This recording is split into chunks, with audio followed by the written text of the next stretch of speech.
was a gentleman that brought a motorcycle to us that had a loss of gear indication displayed. Also had a body control module code for stuck clutch switch, and had lost cruise control.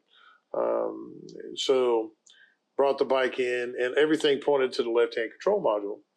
However, at this point in time, you take a look at it, and there were Carlini bars that had been installed. We had previously quoted time to install bars, and evidently he did not like our quote, so he took it somewhere else. Shop unnamed, don't know.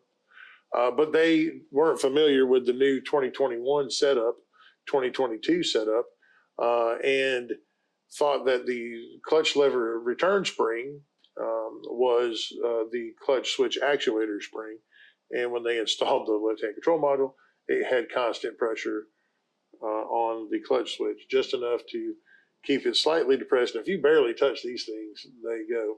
Which, of course, no gear indication, no cruise control, because that kills your cruise, and the BCM code for stuck clutch switch.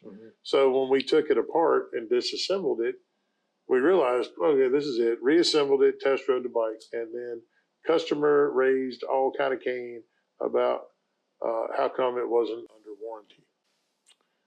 His warranty was still in, his bike was still under warranty, and we should fix it. And number one, there was no failure. It was improperly assembled.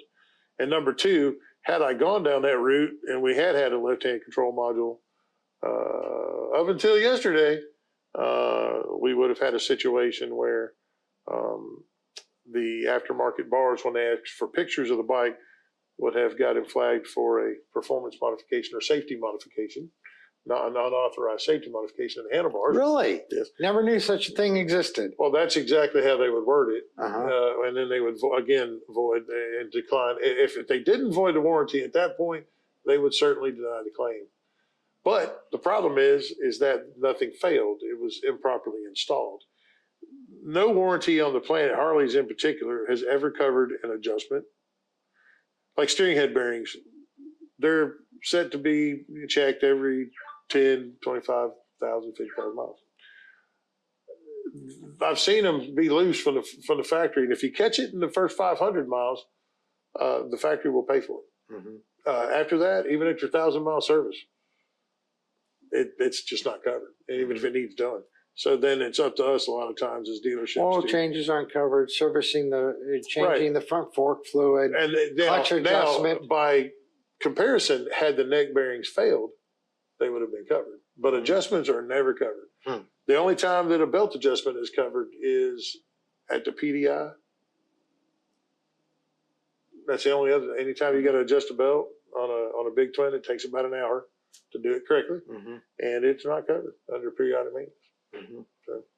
Yeah, because it's not a failure; it's just an adjustment. Right, and that's what I was trying to get through to the gentleman yesterday. So I brought up Article 5, which in Harley's warranty at that point said that, and specifically stated handlebars as being one of the things that could be installed that would never be a warrantable thing, no matter what it was. And even said some Screaming Eagle parts in the warranty will cause you to have a voided warranty.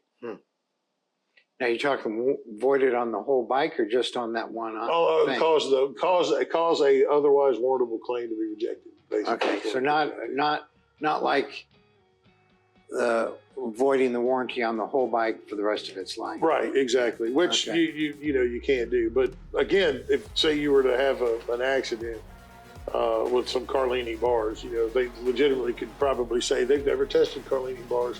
So therefore, they don't know if it works on their motorcycle, which is something that you and I talked about over the video comment, the difference between does it fit and is there a fitment for it?